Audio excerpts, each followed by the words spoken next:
Hey Tessa, it's been a while since the last time I heard from you. Is everything good?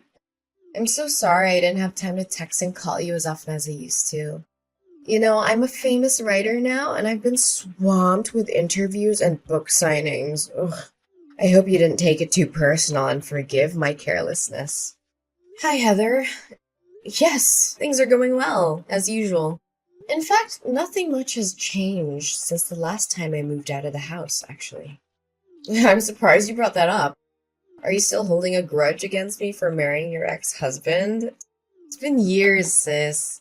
You should be able to forgive me by now. We're family after all. I wish it were that easy. Losing my husband and getting kicked out of my house in one day was a lot to handle. As a matter of fact, I still haven't fully processed everything that happened, and I still feel the pain when I think about it. I know, sis, but how can you save a marriage that was no longer working anymore? George already told you that his feelings for you had faded over time, and I was the only one who had a spot in his heart. Surely he made this clear before you guys got divorced, correct? I know you're still beating yourself up for losing such a well-off man like George, but it's about time you move on and face the reality, Tessa. I never cared about his money. What I cared about was the betrayal. I was deeply hurt when I found out that he cheated on me with you. The sight of you two together in my bedroom was a knife to my heart. I felt betrayed and humiliated. Come on, sis. Don't act like I'm the one who's at fault here. I mean, your husband was the one who hit on me first. What was I supposed to do? Even if that were the case, you could have easily said no. But instead you chose to betray your own sister. My husband wasn't innocent, but I don't think you were either. In fact, I still blame myself sometimes for ignoring the red flags that kept telling me you were seducing my husband. Honey, I wouldn't call it a betrayal. Didn't you hear what he said before the day you got divorced? He told you that he had lost all of his interest in you a long time ago. But he didn't want to hurt your feelings. Many times he came to me for comfort and advice, and we grew closer and closer just like that. George was unhappy for quite a long time, and he just finally found the courage to leave. Enough! I'm not really feeling up to talking about that at the moment. Can we just change the subject of our conversation? Yeah, sure. So, what have you been doing for a living, Tessa?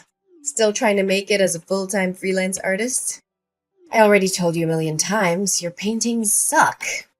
No one wants to buy them. They're so bad, you could lay them on the floor and people would mistake them for doormats. Don't be so harsh on me, Heather. I know my paintings aren't everyone's cup of tea, but I believe that art should be a reflection of the artist's heart and soul. I could draw something easier for the audience to approach, but that would be a betrayal of my own artistic vision. I'm not going to compromise my art just to make it more marketable. I know that there are people out there who appreciate my work for what it is. Whatever your stupid belief is the reason why you're still living in poverty.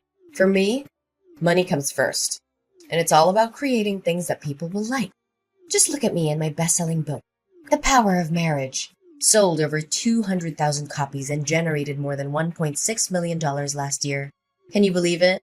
Oh, and have you heard about my book, A Match Made in Success? It's a memoir about my marriage to George. And it was just published last month. It's already sold a couple of thousand copies, and I'm really excited about it. Yes, I've heard about those books. And you've also written many other famous marriage books. I just thought it's quite ironic that someone who has sabotaged other people's marriages would write about the principles for a strong and lasting relationship. Hey, are you referring to me, Tessa? I can see that you're still struggling to conceal your jealousy of my successful and wealthy life. It must be hard to see someone like me living the good life while you're stuck in your destitute existence. I guess it must be tough raising Gabriella all by yourself, huh? At least George still gives you some pity money every month to keep you and Gabriella from the verge of hunger. So, you're finally showing your true colors, huh? Well, let me tell you something. I know exactly how hard I had to sacrifice for you to get where you are today. I gave up my dreams, my relationships, and my sanity, all so that you could achieve yours. Oh, not again. When our father passed away and our mother left us, I was the one who stepped up to take care of you. I worked 2 or 3 jobs at a time to make sure that you had everything you needed to succeed in school. I even had to drop out of college myself, but I didn't care. All I wanted was to make sure that you had the best possible chance in life. And what did you do? You repaid my sacrifice by stepping into my marriage with George and destroying it. Oh, for the love of God! Would you please stop giving me that lecture? I'm so sick of hearing it. I don't owe you my entire life for something you did for me 10 years ago. I barely even remember it. I certainly don't appreciate you bringing it up every single time we talk. You sure are ungrateful, aren't you? Anyways, do you have free time? I just want to invite you to come over to my house and join my birthday party. It'll be fun. But don't bring Gabriella along. She would cry and ruin the party for everyone else. I don't really want to go because I have a lot of things to do. Ugh, please, your excuses are so lame. What else do you have to do all day besides painting those ridiculous pictures that belong in the trash? Think about the sake of our sisterhood and come to my house, please. It will be great fun. I can guarantee you. Okay. I guess it wouldn't harm just to attend your birthday party. We're sisters, after all. I'll be there, but I'm not making any promises about how much fun I'll have. That's my sister. So, I'll see you at 8 o'clock in the evening at my house, right? Don't forget about it. What was your intention of inviting me to your dinner party last night? You treated me like my presence wasn't even important. You called me your housekeeper and made me slave away for you and your guests. What was that all about? I'm not sure if you were trying to be funny or if you were just being mean, but either way, it was really hurtful. Tessa, really, could you think rationally for just a little bit? How can I call you my sister when you're so impoverished?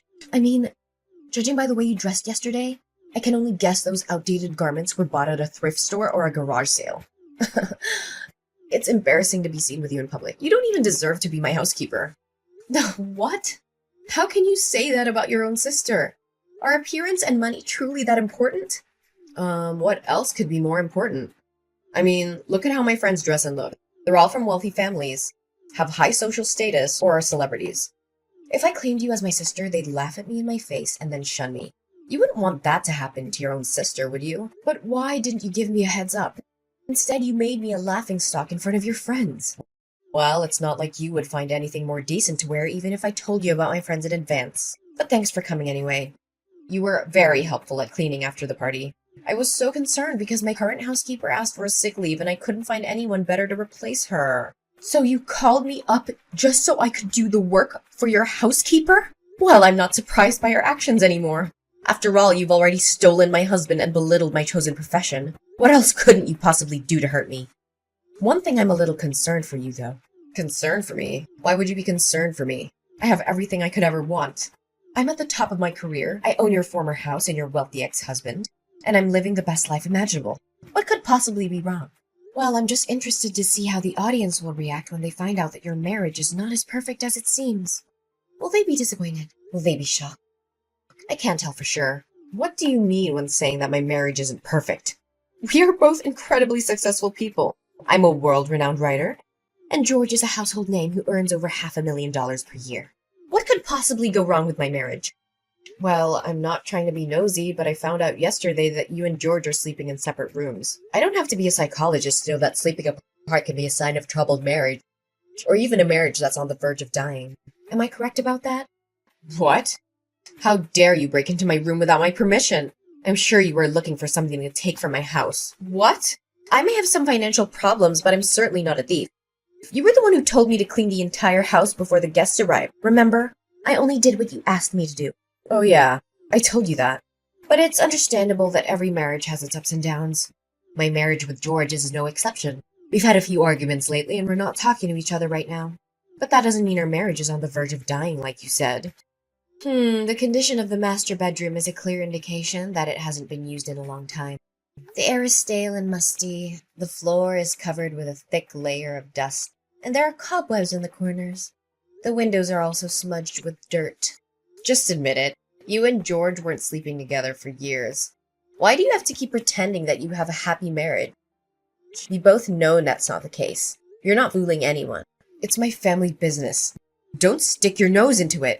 I'm sure your audience will be devastated to learn that the power couple, an impeccable marriage they look up to, is nothing but a complete sham. I'm sure the press will be thrilled after I reveal to them this hot topic. You! How dare you threaten me like that? No, I mean, Tessa, why should you ever rat out your own sister? Really? I've made a great fortune and achieved fame from selling those books. If anyone ever finds out the truth about my marriage with George, my reputation will be ruined and I'll be ruined with it too. I'm begging you, Tessa, please don't tell anyone about this. Just a few minutes ago, you were raising your voice at me, calling me your housekeeper, and belittling me for my financial status. What's the reason for your sudden change in your behavior? Well, Tessa, you know I didn't mean what I say.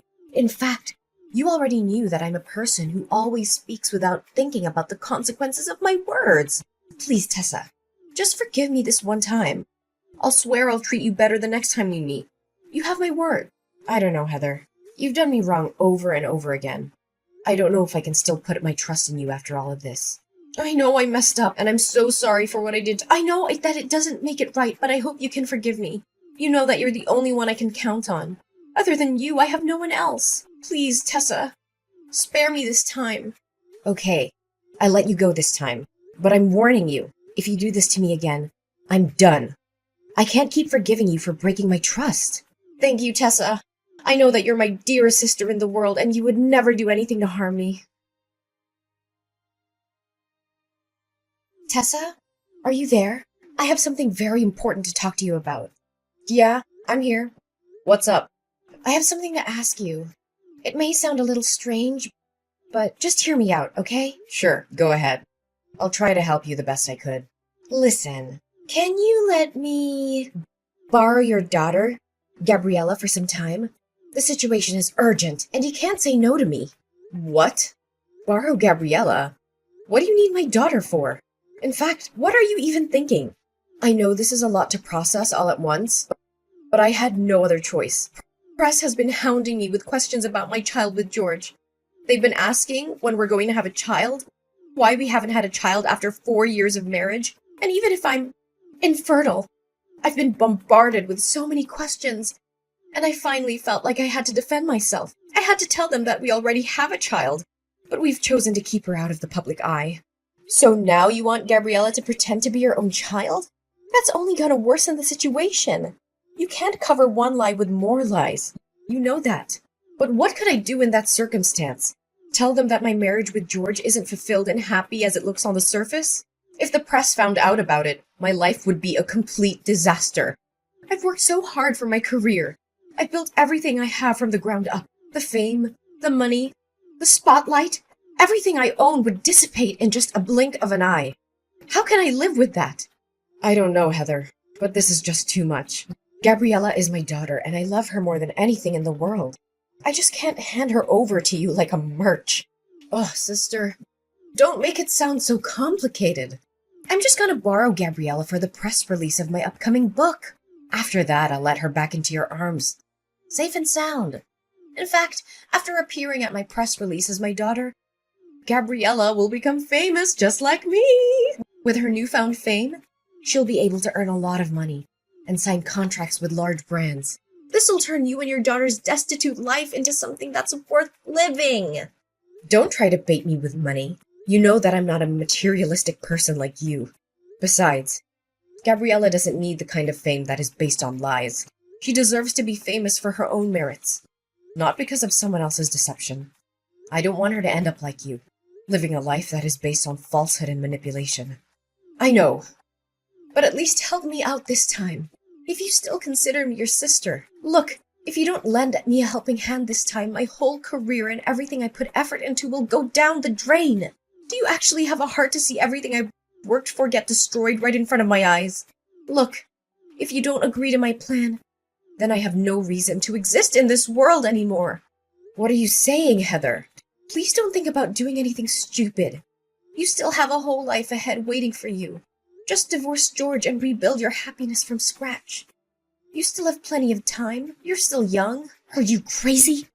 I can't give up the fame, money, and glory that I'm possessing. It's the most ridiculous thing I've ever heard. If you don't agree with my plan, it's all over. Ugh, don't break my heart into a million pieces. You know I only have you and Gabriella as my flesh and blood relatives. So you agree to do as I say. Come on, I'm only borrowing Gabriella for one day. I'll have her back to you before you know it. All I'm gonna do is introduce her to the audience and have her practice answering some questions for the press. I just need her to convince everyone that I'm her mother. I promise I won't do anything to harm her. I just need her help for one day, and then she'll be back with you. Okay then, if you insist. That's my sister.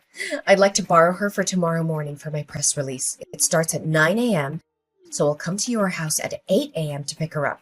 You know, this press release is for my new book, The Parenting Journey, a roadmap for raising happy, healthy children. I know the audience will love it, especially when I introduce my own child, who I'll claim to be the source of my inspiration. This is so wrong, Heather. I feel like you're lying to the audience, especially your fans. Honestly, my biggest advice for you at this very moment is to stop before it's too late. I know. Just help me this one time and I'll promise I'll never ask anything from you ever again. Fine. I'll help you this time, but please don't do anything out of line. Heather, where are you and Gabriella? I've been waiting for you the whole day. You said you were going to return Gabriella to me by 1 p.m. Didn't you receive my innumerous texts and calls? I'm sorry, Tessa, but Gabriella is staying with me. She's such a bright kid, and the audience fell in love with her immediately. Did you know that just today, my new book has sold a couple of thousand copies? It's thanks to Gabriella. Tessa, I think I'm going to keep her around. Will you let her stay with me? No! She's my daughter. How can I let you keep her? Oh, come on, Tessa. Do you honestly think that you're giving her the life she deserves with your scanty income? I, on the other hand, have a solid financial footing that I can guarantee you that I'll take a better care of her than you ever did. I promise Gabriella will be showered with fame and money once she's become my child. There's no way she's gonna agree with your stupid idea. She knows very well that I'm her mom, and she will insist on coming back to my arms. Ugh, Heather, she's a 2-year-old kid. She can't decide for herself. Besides, I'm already at the airport. Me and my husband and Gabriella are heading to another country where you can't find me. Don't worry. I'll send you a couple of pictures of your daughter every now and then. Your child will be a great tool for me to earn even more money. I knew you would do something like this. You know? What do you know about? Look, I overheard the conversation between you and George. You saw how the audience reacted to Gabriella, and you decided to exploit her for your own gain. You only wanted to use her as a tool to further promote the image of a perfect family that you're crafting. Do any of my words sound wrong to you? What? So you already found out about my plan? Why did you let me carry on with it anyway? Well, I just want the world to know your other side of personality, and what's better than catching you red-handed. By the way, me and the paparazzi are after you. We were tailing you all the way from your house to the airport. You're not gonna get away so easily. And what's happening between us is being broadcasted live. Guess you're making $1 million worth show, just as you always wanted. What? Where are you? Show yourself now. I don't have time to play the game of cat and mouse with you. Well, take a look behind your back and find out. Heather was shocked when she saw me in a crowd of paparazzi chasing after her, demanding answers. Everyone now knew the truth about her so-called happy and successful family. It was all a lie, a carefully crafted facade to make money. In reality, Heather and her husband George hadn't spoken to each other in years. She'd found out he'd been cheating on her with another woman, and she had been too humiliated to tell anyone. Now, the truth was out, and Heather was facing the consequences. Her books were being boycotted, her reputation was in ruins, and she was being sentenced to 3 years in prison for kidnapping. The prospect of my sister being able to write again seems daunting, and it may take a considerable amount of time. Additionally, I am uncertain if anyone will ever believe what she says again after what happened. Finally, Gabriella got back into my arms again. My precious girl is the angelic light that guided me even during my darkest days. She's my reason for living, and every picture that I paint reflects the immense and inseparable love between us. As my daughter Gabriella became famous, my paintings also gained more recognition. The audience finally understood the deep meaning behind my paintings, which depict the special bond between a mother and child. Eventually, I was able to open my own painting gallery. With the proceeds of the sale of my paintings, which amounted to almost $100,000, I donated half the money to charities that provide financial assistance to single mothers. I hope to uplift their lives in the same way that mine had been uplifted.